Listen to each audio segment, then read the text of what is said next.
The Indian Navy on Friday released a stunning video of an anti-ship missile fired from INS Prabhal, a corvette, sinking the target ship within minutes.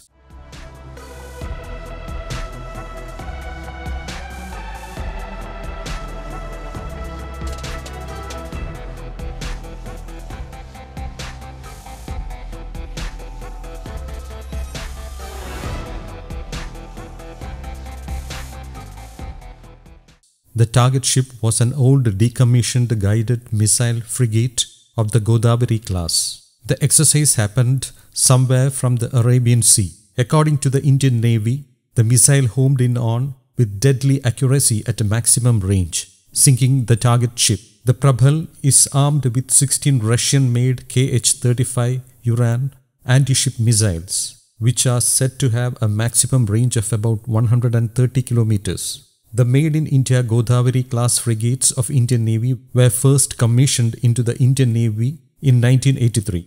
The target ship in the Thursday's exercise was one among them.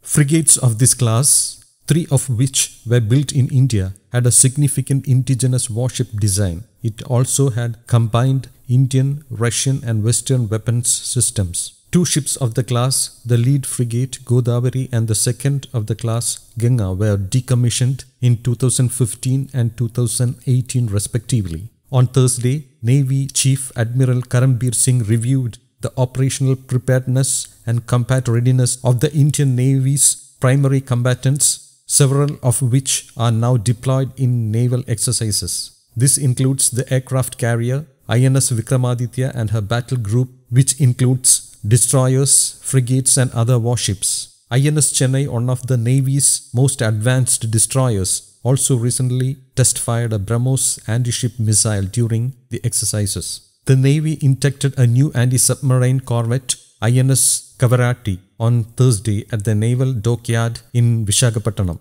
The Kavaratti is the last one among the 4 indigenous anti-submarine corvettes of this class built for the Indian Navy. The Kavaratti can rightfully be regarded as one of the most potent anti-submarine warships to have been constructed in India, adds the Indian Navy. News Desk, Kaumudi English.